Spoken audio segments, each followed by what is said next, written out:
বন্ধুরা, সম্পূর্ণ পর্ব দেখতে চ্যানেলটা সাবস্ক্রাইব করুন। গল্পের নতুন পর্বে দেখা যাবে সকাল থেকেই সূর্যদের বাড়ির পরিবেশটা অদ্ভুত শান্ত, কিন্তু সেই শান্তির ভেতরেই যেন লুকিয়ে আছে অনেক অজানা ঝড়। বাড়ির সবাই নিজেদের কাজে ব্যস্ত, কিন্তু প্রত্যেকের মনে যেন আলাদা আলাদা চিন্তা। সকালের দিকে সূর্যের বাবা হঠাৎ সূর্যকে ডাকলেন। সূর্য তখন বারান্দায় দাঁড়িয়ে ফোন দেখছিল। বাবার ডাক শুনে সে ভেতরে এলো। সে অবাক হয়ে বলল, কি হয়েছে বাবা?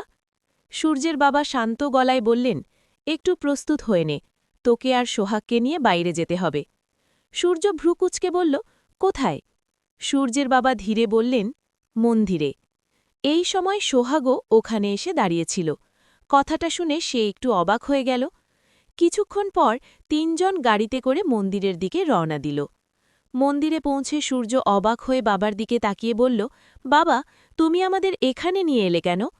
সূর্যের বাবা মন্দিরের সিঁড়ির দিকে তাকিয়ে ধীরে ধীরে বললেন, সোহাগের ওপর দিয়ে গত কয়েকদিনে অনেক ঝড় গেছে। আমি ভেবেছি তোমাদের দুজনকে একসাথে নিয়ে এসে দেবতার সামনে পূজা দিই, যেন সব অশান্তি দূর হয়ে যায়। সূর্য একটু বিরক্ত হয়ে বলল, আমি না আসলেও চলত। সূর্যের বাবা সঙ্গে সঙ্গে বললেন, না, তোমাদের দুজনকে একসাথে নিয়েই পূজা দিতে চাই, কারণ তোমরা দুজন এখন একসাথে পথ চলছ। সোহাগ চুপচাপ দাঁড়িয়ে সব কথা শুনছিল। তার চোখে জল চিকচিক করছিল। এতদিনে কেউ তার কষ্টটা বুঝেছে, এই অনুভূতিটাই তাকে আবেগী করে তুলেছিল। মন্দিরের ঘণ্টা বাজছিল। পুরোহিত পূজার আয়োজন শুরু করলেন। সূর্য আর সোহাগ পাশাপাশি বসে পূজা দিল। সূর্যের বাবা চোখ বন্ধ করে প্রার্থনা করছিলেন, এই সংসারে যেন আর কোনো অশান্তি না আসে। কিন্তু তিনি জানতেন না, ঠিক সেই সময়েই বাড়িতে নতুন ঝড়ের প্রস্তুতি চলছে। ওদিকে বাড়ির ভেতরে সংযুক্তা আর ময়ূরাক্ষী বসে কথা বলছিল। ময়ূরাক্ষীর চোখে এখনও রাগের আগুন জ্বলছে। সে বলল, ওই মেয়েটার জন্য আজ সূর্য আমাকে কথা শুনিয়েছে। এটা আমি কিছুতেই মেনে নিতে পারছি না।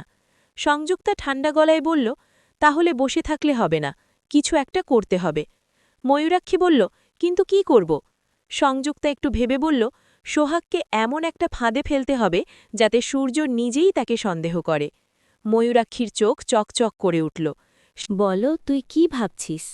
সংযুক্তা ধীরে ধীরে বলল, এমন একটা পরিস্থিতি তৈরি করতে হবে যাতে মনে হয় সোহাগ এই বাড়ির মানসম্মান নষ্ট করছে। ময়ূরাক্ষী ঠান্ডা গলায় বলল, ঠিক আছে, তাহলে শুরু করা যাক। ওদিকে অন্যদিকে আরেকটা বাড়িতে ডিনা আর তার বাবা বসে কথা বলছিল। ডিনার বাবা চুপচাপ মেয়ের দিকে তাকিয়েছিলেন। তিনি বললেন, তুমি এখনও সূর্যকে ভুলতে পারোনি, তাই না? ডিনা ধীরে মাথা নিচু করল। তার চোখে কষ্ট। সে বলল, আমি অনেক চেষ্টা করেছি বাবা, কিন্তু পারিনি। ডিনার বাবা দীর্ঘশ্বাস ফেলে বললেন, তাহলে এখন সময় এসেছে শেষ একটা চেষ্টা করার। ডিনা অবাক হয়ে বলল, কি চেষ্টা? তার বাবা ধীরে ধীরে বললেন, সূর্যকে এই বাড়িতে নিয়ে আসার চেষ্টা। ডিনা হতভম্ব হয়ে বলল, কিন্তু সূর্য তো এখন বিবাহিত। তার বাবা ঠান্ডা গলায় বললেন, সেই বিয়েটা যদি ভেঙে যায়? ডিনা চমকে উঠল। সে বলল, তুমি কি বলতে চাইছ? ডিনার বাবা ধীরে বললেন, এমন একটা পরিস্থিতি তৈরি করতে হবে যাতে সূর্য নিজেই সোহাগকে ডিভোর্স দেয়। ডিনার চোখে তখন আবার আশা জেগে উঠল। সে বলল, কিন্তু এটা কিভাবে সম্ভব? তার বাবা মুচকি হাসলেন। তিনি বললেন, মানুষের সম্পর্ক ভাঙতে খুব বেশি কিছু লাগে না, শুধু একটু সন্দেহই যথেষ্ট। ওদিকে মন্দিরে পূজা শেষ হয়েছে। সূর্য, সোহাগ আর সূর্যের বাবা বাইরে বেরিয়ে এলো। সূর্যের বাবা সোহাগের দিকে তাকিয়ে বললেন, মা, তুমি কোনো কষ্ট পেও না, আমি জানি তুমি ভালো মেয়ে। সোহাগ আবেগে চোখ নামিয়ে ফেলল। সে ধীরে বলল, আপনি আমাকে এত বিশ্বাস করেন, এটাই আমার জন্য অনেক। সূর্য পাশেই দাঁড়িয়েছিল। সে কিছু বলল না, কিন্তু তার চোখে একটা নরম ভাব ফুটে উঠেছিল। তারা তিনজন গাড়িতে উঠে বাড়ির দিকে রওনা দিল।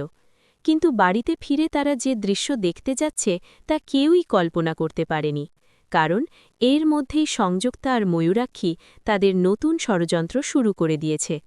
তারা এমন একটা পরিকল্পনা করেছে যাতে পুরো বাড়ির সামনে সোহাগকে অপমানিত হতে হয়। ওদিকে ডিনা আর তার বাবাও তাদের নতুন চাল সাজাচ্ছে। দুই দিক থেকে ষড়যন্ত্রের জাল বোনা হচ্ছে। কেউই বুঝতে পারছে না সামনে কত বড় ঝড় অপেক্ষা করছে।